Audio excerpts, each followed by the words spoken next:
I might have said something that was misconstrued and taken out of context. I said some derogatory things about ECW that I shouldn't have said and didn't mean, because there were several guys there that were extremely talented that I really liked and met personally. Steve Carino, very, very nice guy, very, very talented guy, had the business. Had he come around a little bit sooner in the 80s, he would have had a much better run than what he had. He was excellent. Tommy Dreamer, Raven, of course, Sabu and Rod Van Dam. So there were guys who were very, very good that went on to WWF and managed to avoid WCW, who became big names later. And the Dudleys were very good. So that was a blanket statement. All those gentlemen I have admiration for. I think they were all very, very good. I feel better now. Quote the Raven. And I'm sure everybody knows what you're talking about. Anyways, in one of our last videos. So hey, we've been watching football the last couple of weeks, and for the two people that watch us, and how are you in your picks? I'm 7-5. We've been watching. We do this on Sundays, so we've been watching football on Sundays. So I'm 7-5. What are you? You didn't pick. After the Bears were out, I like the Bears because the old man liked. Yeah, the old man liked the Bears. So we got questions, and I cover the Cowboys, so I haven't been working. Let's get right to it. Lazman, love the vids, guys. Thank you. Straight to the point and no fluffy rounds. That's right.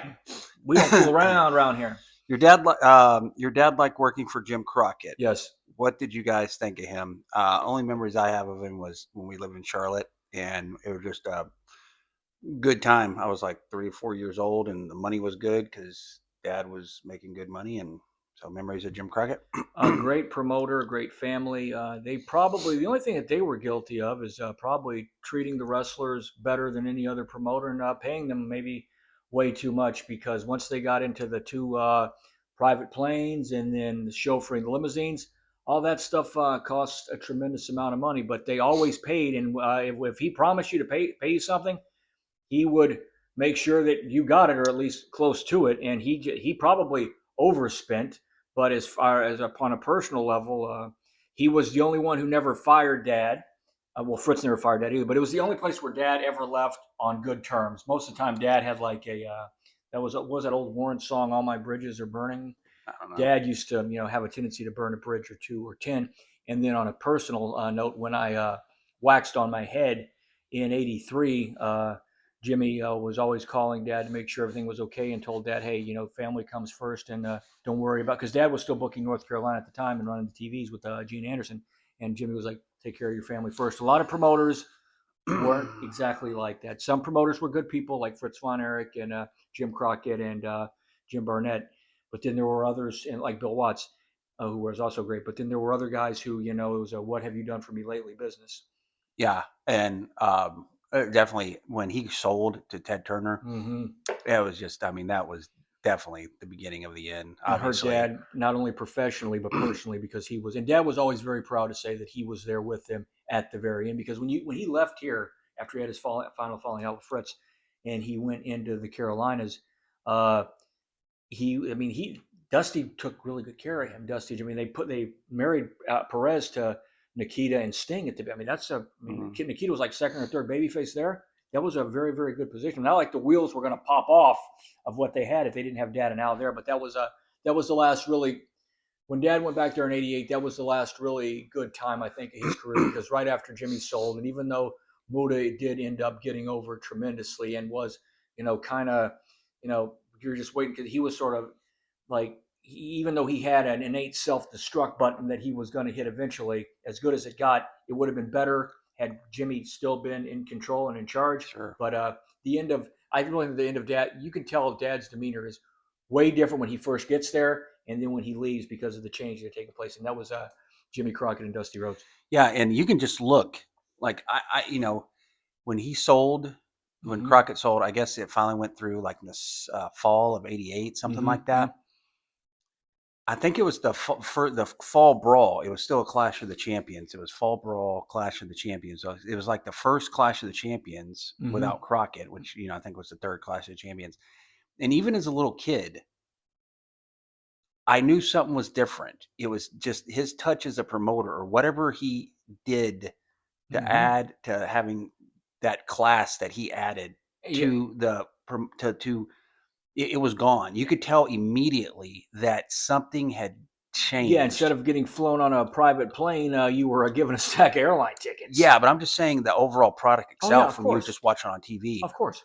And yeah, then shortly after that, Dusty got fired, and then I mean, it was. I mean, And that was they it. knew they were in trouble, I think, way before a lot of the guys did. Because there's always rumors and whispers in the wrestling business. But no, that was, I mean, had they, and I think Ricky Flair said it best, had they stayed between Charlotte and Chicago in the Southeast, they'd probably still be there. I met David Crockett. Great guy. Yeah, so Very enthusiastic announcer. yeah, so I don't think he may have known who I was, but I thought he knew I was Gary Hart's son, and I was like trying to joke with him, and I think I kind of freaked him out. He was like, I don't think he knew how to take me, but anyways, Great guy. I have nothing but time for the Crockett's, particularly yeah. Jackie Crockett, who was one of my dad and Humperdinck's main running mates Yeah. for reasons we won't go into. So yeah, Jim Crockett, that was a great time. Yeah, 83 and an 88. Great wrestling promotion, just class. I mean, just father was the same way. Yeah, I mean, ran a success. I mean, think of it. They ran a successful wrestling promotion for several decades, and Jim Herd and TBS managed to almost destroy. And immediately. This is how silly. This is how silly. And Jim Cornette tells the story. They went to move Greensboro, North Carolina, to Tuesday nights, and Jimmy said, "Why are we in Greensboro on Tuesday?" He goes, "Well, we got to save the weekends for the big towns." And Jimmy goes, "Can you think of a bigger town than Greensboro?" He goes, "Well, we didn't know." He goes, "Well, could you ask?" They just didn't understand their audience any longer. So yeah, to answer the question, yeah, I loved it when Dad worked for Jimmy Crockett. Yes. So we, here in World Class in Dallas, I'm just quick story. The territory, it was down. You know, the Von Erichs had that. The territory was down. The money was not what it was like back in the, you know. So I'm saying like 87. Yeah, it was down. So yeah. Money wasn't great. I mean, we got it back up a little bit, but it was not near what it had been 2 years before. The money still wasn't great. I mean, would you agree with that? Yeah. That's because Michael Hayes wasn't here to make us all rich. And then,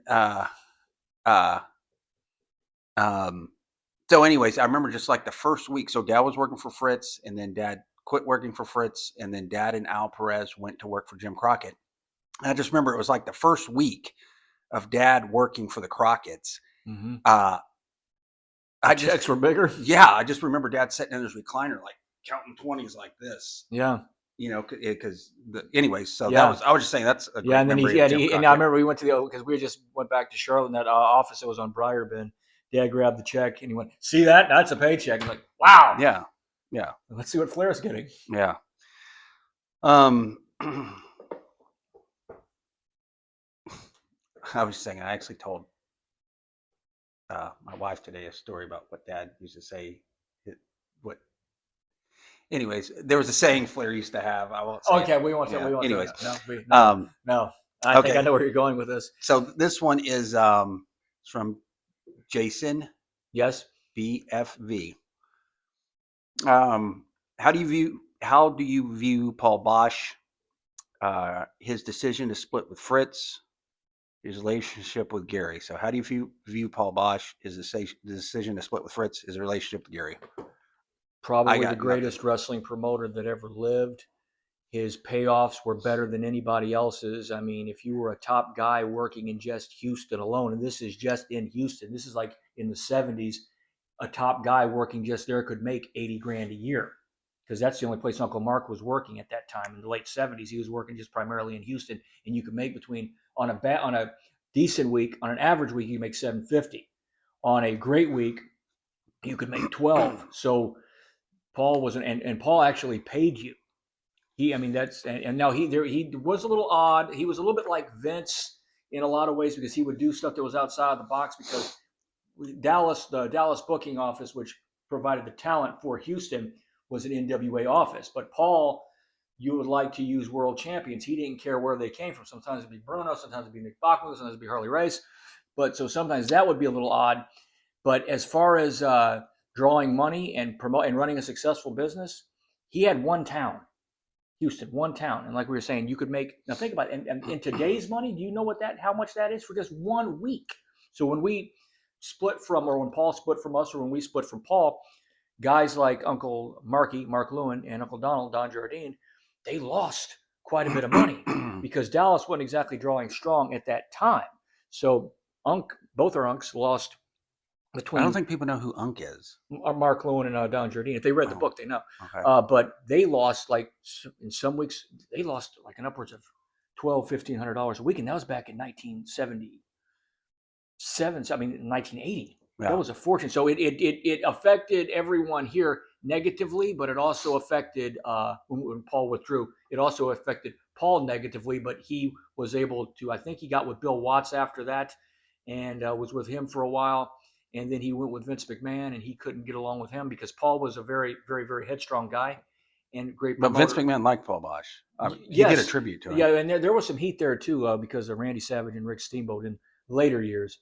But Paul was probably the greatest payoff man that there ever was. And as far as why he split from us, he was still a little upset over the split that took. Because at one time he controlled the Houston office, controlled all of Texas. And then when Fritz got it with help from Dad, Paul did not want to feature the Von Erichs. I mean, he used them, but he didn't want to feature them.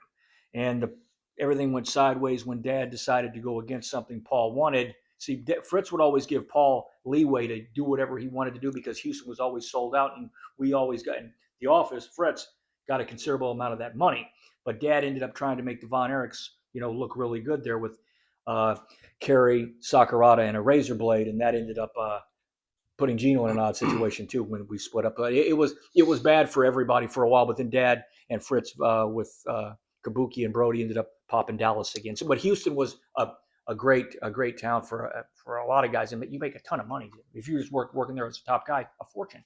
So I guess in that you answered his decision to split with Fritz. It was not. He was very hard to get along with. I mean, it didn't help Fritz him. or Paul? They both could be, but it was because Paul had no wrestlers that he employed. I mean, Gino had a sweetheart deal there, but unless Paul was only getting 10 guys. I mean, he got guys from Bill Watts after a while, and I think he went with. I don't think he went with Mike LaBelle. Then he went with Vince for a while, but it didn't work. I mean, he didn't die. He didn't. His business didn't tailspin because he was still profitable up to mid 80s. But I don't think it was. It didn't. It was not the best move for him. But he ended up surviving a lot longer because he was just that good of a promoter. Okay, and his relationship with Dad, contentious. What does that contentious, mean? Very contentious because Dad was always sort of a soldier. Dad told me years later that Paul Bosch, he wished that he could have taken Kabuki to Houston for Paul just one time. He never went to Kabuki. Kabuki never went to Houston. Not for Paul Bosch. Oh, okay, go ahead. Sorry. Because we were no longer. I mean, and guys were coming in and out occasionally, but no, Kabuki never worked Houston for Paul Bosch. You're saying contentious. Very contentious because Dad was making a stand for Fritz because he was Fritz's booker, and sometimes Paul didn't want to use the Von Erich brothers the way Dad, because Dad was still the booker, and Dad was the one who was controlling the show, but they would give Paul leeway to do what he wanted to do occasionally because Houston was so lucrative. So he was allowed to use some of your guys the way he kind of wanted to, which caused him problems with promoters later that he was having to get with offices he was having to get talent from.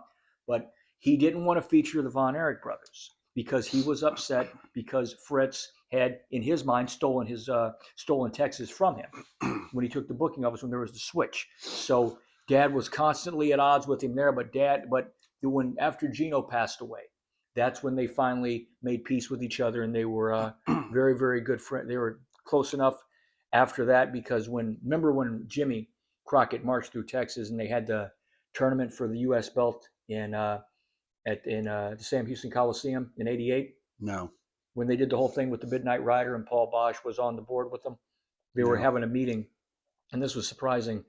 It was Dad, Dusty, Paul Bosch, Jimmy Crockett, pretty sure Jody Hamilton was there, David Crockett and a couple other guys were there, and Paul goes, "Well, may I say something?"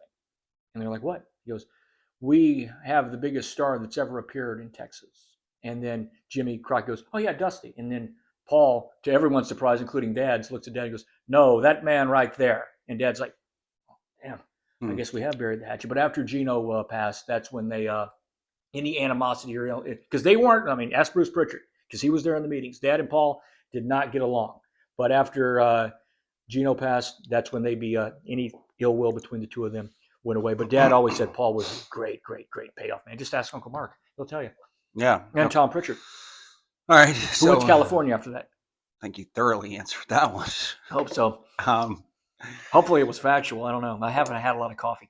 GR Awaken Dream. It sounds like an AFI song. Did your dad mention Al Haft at all? I see he was in Ohio Territory very early in his career. No, so I looked at Al Haft like he was born in the 1800s. Yes, I think. Yeah, Dad worked his retirement match, or he worked Dad's retirement match, and I think it was at Ebbets Field actually, and I think Kevin Nash was the referee. So that's what I remember. Don't know. Good question. I mean, I'm guessing this guy. I think Fred Curry ran out there. I think. Yeah. So no, I don't know. I never, but yeah, I'm sure Al Haft was probably a shooter. Yeah, as was Michael Hayes. So what's your deal with? Well, I love Michael Hayes. I'm just okay. Further down the block, you went to Battery God. This is a new me for 2026. So here we go, Jason. Yes. BFV. Second question. Yeah. So do you think Gary Hart was too harsh in his views of Jerry Jarrett and the Fuller/Welch family? Slash. Yeah. Guns N' Roses have to do with this. So yeah, I do. Of Jerry Jarrett. Yeah. Just move on, Dad. Just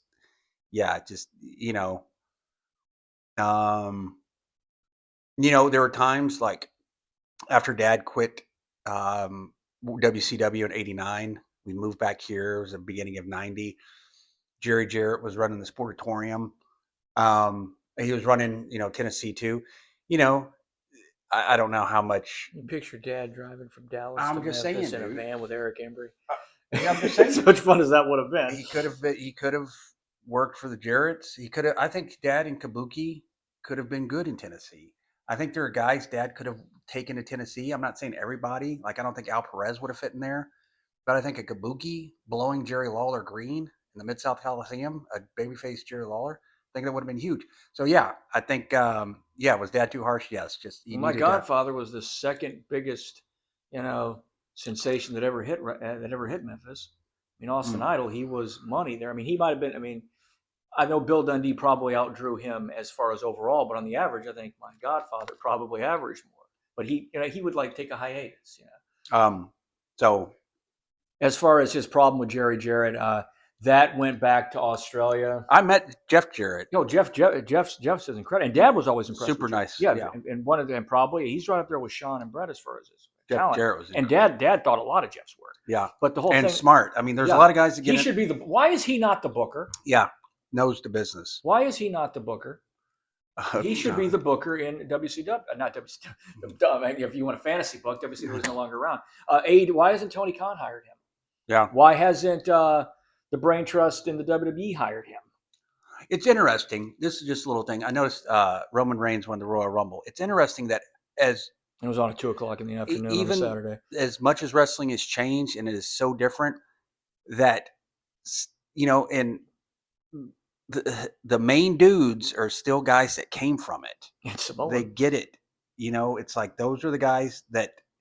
It's not that they're getting pushed because they came from it. It's because they're getting pushed because they know what works. They know how to get themselves over. But anyways, that's a side note.